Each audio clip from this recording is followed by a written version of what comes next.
Fala, meu povo, tudo bem? Eu sou o professor Renato Amigo, seu professor de Química. É com muito prazer que eu te convido hoje para assistir um vídeo especial no nosso canal do Bloco 4, Bloco das Dicas do Amigo, com a resolução e com os comentários da prova da Unesp 2019, prova que acabou de ocorrer agora nesse feriadão do dia 15 de novembro, isso aí, feriado maravilhoso. Nós fomos lá na porta da Unesp hoje, em Santo André, tivemos um índice de abstenção muito baixo, né, em torno aí de 4% lá em Santo André, então é sinal que a galera que realmente fez a inscrição deixou o feriadão de lado e foi lá fazer essa prova da Unesp, que eu trago agora alguns comentários, tá bom? Eu acabei de fazer o download da prova, agora são 8 horas da noite, tô gravando o vídeo assim que eu imprimi a prova, resolvi, já tô aqui gravando esse vídeo de resolução. Eu encontrei questões de química que é a questão de número 69, a questão de número 70, a questão de número 73, 74, 75 e a questão de número 79. Tudo bem que algumas delas são aí interdisciplinares com biologia, uma, e com física a outra, tá certo? A última, no caso, é interdisciplinar com física, tá? Bom, a questão 69... ela falava sobre tipos de substâncias, né? Então aqui ele fala sobre sangue, saliva, argila e excrementos de morcego. E aí ele pede pra gente dizer o que são essas substâncias. No item A, tá dizendo que é substância composta pura. No item B tá falando que é substâncias de origem animal. No item C tá dizendo mistura de substâncias compostas. No item D está falando substâncias de origem vegetal e no item E está falando mistura de substâncias simples. Bom, sangue e saliva são de origem animal, argila não. Então a gente não pode considerar mistura de substâncias de origem animal. Substâncias compostas puras também não, porque o sangue não é puro, né? O sangue é uma mistura, a gente sabe disso, inclusive a gente passa isso desde lá do 9º ano, né? O sangue é uma mistura heterogênea, apesar de a olho nu parecer homogênea. Então a única alternativa aqui que na minha opinião se enquadra perfeitamente para responder essa questão é a alternativa C, mistura de substâncias compostas, para a questão 69.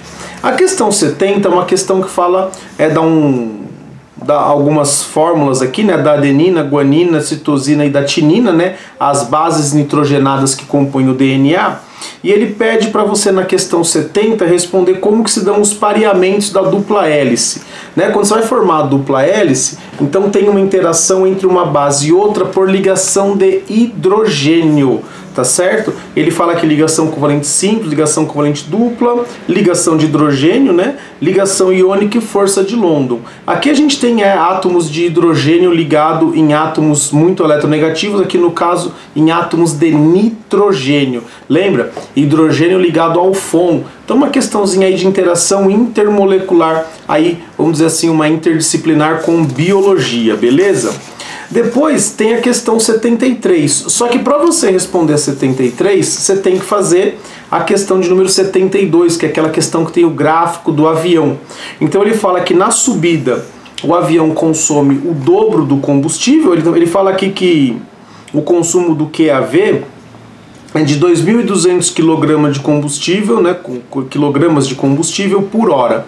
E aí ele fala o seguinte, que na subida, durante a subida, esse consumo dobra.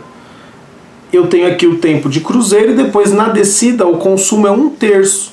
Então fazendo as contas aqui, óbvio eu estou me arriscando aqui na física, né? Então você pega o intervalo de tempo de subida, o intervalo de tempo do voo de cruzeiro, o intervalo do tempo de descida, faz as contas, você vai chegar aqui em 6.000 e lá vai porrada de quilos. Lógico que você vai falar um valor aproximado, então aqui dá 7.000 quilos. Então questão 72, que é de física, alternativa A de amor. Mas aí para química, né, que é a questão que nos interessa, na questão 70, na verdade para você interessa todas, né? Pra gente, né, pra mim aqui interessa analisar as de química para verificar padrão, essas coisas, para estar sempre tentando orientar vocês da melhor forma. Então na questão 73 ele fala assim, ó, voando na altitude de cruzeiro com a velocidade média em relação ao solo de 800 km por hora, um Boeing percorre uma distância de 2.400 km. Considere que o QAV é constituído por hidrocarbonetos cujas cadeias carbônicas contêm, em média, 12 átomos de carbono e 26 átomos de hidrogênio. É um C12H26. Aí eu te pergunto, alcano, alceno ou alcino? CnH2n mais 2. Então esse combustível aqui é um alcano, tá certo? É o dodecano. tá certo? Se for uma cadeia linear, né? Aí pode ter 1 milhão de isômeros, né? Bom, e ele tem massa molar de 170, ele nem fez você calcular a massa molar, como eles são bonzinhos. A combustão do QAV na altitude cruzeiro é completa. De acordo com os dados, a massa de CO2 gerada pela combustão do QAV na distância percorrida pelo avião foi próxima de. Então o que eu fiz? Eu peguei aqueles 7.000 quilos, montei a equação de combustão completa, deu C12H26 mais 37 meios de O2, formando 12 mol de CO2 mais 13 mols de H2O. Então eu simplesmente relacionei 170 gramas do QAV com 12 vezes 44 gramas de CO2, 7.000 quilos para X. Aí deu 21.000 quilos, é aproximadamente 20 toneladas. Tudo bem? Então a alternativa B de bola para a questão de número 73. A questão, então aqui caiu uma questão de cálculo estequiométrico, né? Enfim, uma interpretação aí boa de estequiometria, não tão difícil, mas com as continhas meio chatinhas, né, de fazer. Aqui está dizendo assim, ó, a questão 74 fala sobre a emissão de energia pelo Sol e ele dá várias equações possíveis de ocorrerem lá no Sol. Se a gente fala isso em aula, os alunos acham que, pô, o professor não sabe a equação, está chutando várias. Não é, é porque várias equações ocorrem, a gente tenta passar o máximo aí para vocês, tá bom? Então ele está dizendo assim, estima-se que a cada segundo, 657 milhões de toneladas de hidrogênio estejam produzindo 653 milhões de toneladas de hélio, ou seja, a massa diminui. Esses 4 milhões de toneladas de massa equivale à energia liberada. Para calcular essa energia, a gente sabe que quem rege essa lei é aquela equação de Einstein, né? Energia igual a massa vezes a aceleração da velocidade da luz ao quadrado, E igual a mc quadrado, que é a primeira alternativa, a primeira afirmativa. A quantidade de energia enviada para o espaço a cada segundo é equivalente a aproximadamente 4 bilhões de toneladas de hidrogênio, pode ser estimada pela equação de Einstein, E igual a mc ao quadrado, ok, tá certinho. Item 2, todas as reações de fusão nuclear representadas são endotérmicas. Está vendo que todas elas estão liberando energia? Quando libera energia é exotérmica, não se esqueçam disso. E no conjunto das equações apresentadas se nota a presença de 3 isótopos do hidrogênio e 2 do hélio. E é verdade, você tem aqui o hidrogênio 1, que é o normal, o deutério, que é o hidrogênio com um nêutron, e você tem o trítio, que é o hidrogênio com 2 nêutrons. E aí você tem aqui o hélio formado lá na primeira equação, hélio com um número de massa 3, ou seja, tem 2 prótons e 1 nêutron, e você tem o hélio com número de massa 4, que é o hélio comum que a gente conhece, que é o hélio com número de massa 2, número de massa 4, com 2 prótons e 2 nêutrons, tá? Então aqui as alternativas corretas 1 e 3, alternativa E. Isso é uma questão clássica assim de química geral, bem básica mesmo, a questão, né, de química básica, então você deve ter visto isso no primeiro ano do ensino médio, para quem é do cursinho, lá nas primeiras aulas do cursinho, a Unesp sempre cobra uma questão aí de química lá para trás, né, lá do comecinho do estudo da química, que já foram 2, né, substâncias, e agora estão cobrando essa questão aqui. Questão 75, ele dá a fórmula da vitamina C, né, a estrutura química, você tem que calcular, né, a fórmula dela é C6H8O6, né, então você tem que saber pelo menos interpretar essa figura. E ele está dizendo que um comprimido efervescente contendo 1 grama de vitamina C foi dissolvido em água de modo a obter-se 200 ml de solução. Aí ele quer saber a concentração do ácido ascórbico. Ele não fala qual é a unidade que ele quer, mas nas alternativas tudo mol por litro, né, meu anjo? Então é mol por litro. Bom, em 1 grama de vitamina C em 200 ml, em 1 litro, que é o que ele quer aqui de volume, você teria 5 gramas. Se 1 mol de vitamina C pesa 176 gramas, que a gente calculou isso aí, né, C6H8O6, 5 gramas vai dar 0,028 mol por litro. 0,028 você vai arredondar para 0,03, alternativa E na questão de número 75. E aí o único conhecimento de química orgânica que você precisava ter era saber calcular a fórmula molecular, saber que os tracinhos lá, o que significa cada vértice dos tracinhos, né? Bem simples, mas às vezes a galera se engana na hora de contar os hidrogênios, né? Então se você comeu bola em um hidrogênio ou no outro, talvez não vai te atrapalhar tanto pro cálculo, porque a massa do hidrogênio é 1, então isso não te atrapalha no cálculo, mas se a questão versasse sobre a fórmula molecular, você teria errado. Então fique esperto com os hidrogênios. E a questão 79 está lá jogada no meio das questões de física, mas é uma questão sobre modelos atômicos. Então ele te dá um modelo 1 que o elétron vai girando de forma espiralar até se chocar com o núcleo, e dá o modelo 2 que ele gira em órbitas definidas. Ele vai falando o seguinte, ó, modelo 1 proposto por Bohr. No modelo de Bohr, o elétron tinha órbitas definidas, então esquece. Aí ele fala que o modelo 2 descreve as ideias de Thomson. Também não, porque Thomson os elétrons estavam dentro do núcleo, né? Estavam, né, numa massa pastosa lá. Na verdade não existia núcleo para Thomson, né? Era uma massa com os elétrons incrustados nessa massa. Na letra C, os dois estão em total desacordo com o modelo de Rutherford proposto em 1911, que não previa a existência do núcleo atômico. Foi a única coisa que o Rutherford fez, foi falar que tem núcleo e que o núcleo era positivo. Então, obviamente, isso aqui está errado também. E na letra D, o modelo 1 proposto por Bohr descreve a emissão de fótons de várias cores. Também está errado porque o modelo de Bohr previa, né, ele lá inventa, quantiza o momento angular do elétron e faz com que ele gire em órbitas definidas em torno do núcleo. Tá? Então também está errado essa aqui. E por fim, a alternativa E, que é a correta.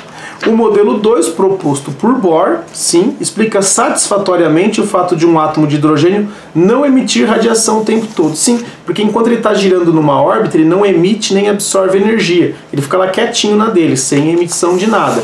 Quando ele recebe energia externa, ele absorve essa energia, dá um salto para uma camada posterior, ele não fica satisfeito, ele não fica confortável nessa camada, ele volta para a camada original, só que quando ele volta, ele libera essa energia que ele absorveu aí em fótons, que se cair lá entre 400 e 700 nanômetros, a gente enxerga isso como visível. Se cair acima de 700 é ultravioleta, né? Acima de 700 é infravermelho, abaixo de 400 a gente tem o ultravioleta. Beleza? Bom, gente, a prova da Unesp é isso, é uma prova que tem as questões, vamos dizer assim, mais diretas e claras possíveis, assim, não tem nenhum segredo na interpretação das questões. Óbvio, isso deixa a prova um pouco mais simples de resolver para você que está bem preparado. Eu tenho certeza que você que está bem preparado, você que está bem preparada, consegue ter um índice de acertos alto nessa prova. Agora, se você quiser aqueles cursos mais concorridos da Unesp, tipo a Medicina Botucatu, que deu lá 300 candidatos por vaga, é óbvio que a sua prova tem que ser quase perfeita. No ano passado, se eu não me engano, a nota de corte foi de 75 pontos. Então você pega uma prova de 90 questões, você acertar 75 é um número muito alto. Então, a prova ser mais simples também coloca mais candidatos bem preparados, todos juntos, e acaba elevando um pouco o nível das notas de corte, que são relativamente altas no vestibular da Unesp. Só que aquilo, se você se preparou bem, se você se dedicou aí ao longo desse ano, se não aconteceu nenhum imprevisto com você no dia da prova, se você fez essa prova com bastante calma, muito provavelmente você tenha conseguido se destacar, tenha conseguido ir bem nessa prova. Lembrando que a Unesp é a prova mais curtinha que a gente tem. Daqui um mês praticamente, vocês já vão estar fazendo aí a prova de segunda fase. Para essa prova de segunda fase, eu vou postar novamente vídeos de revisão, tá certo? Só que óbvio, né, a demanda nossa de tempo em final de ano, eu sou professor, né, de um colégio muito bom, então a gente está na época de provas, correção de provas, essas coisas, então às vezes não dá pra gente postar tantos vídeos assim, mas você pode olhar os vídeos de revisão dos anos anteriores e eu vou postar vídeos novos com questões novas, resolvendo questões um pouquinho mais complexas, tal, para que vocês possam aí se preparar bem para a segunda fase, beleza? Para a primeira fase, assistindo os vídeos do Enem, as revisões para Enem, tá tudo certo, vai se encaixar e vai ficar bem bacana. No domingo agora vai ter a prova da Unicamp, né, pra gente aqui de São Paulo, uma prova também bastante interessante, uma prova diferente da prova da Unesp, é uma prova que fala muito, pelo menos em química, né, umas questões com um viés ambiental, com um olhar mais para o meio ambiente, então assim, é uma prova que é uma prova um pouquinho mais chata de fazer.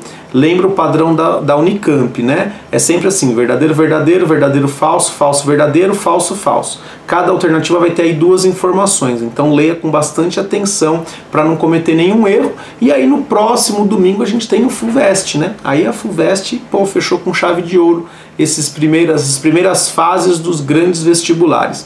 Começou lá com o Enem, a gente já postou a resolução, conferiu com o gabarito, estava tudo ok, maravilha. Agora prova da Unesp, domingo prova da Unicamp, no próximo domingo prova da FUVEST. E você que está participando dessa maratona aí e chegou até aqui, eu peço que você, por favor, se inscreva no canal se não é inscrito. Se já é inscrito e gostou do vídeo, clique aí no botão curtir.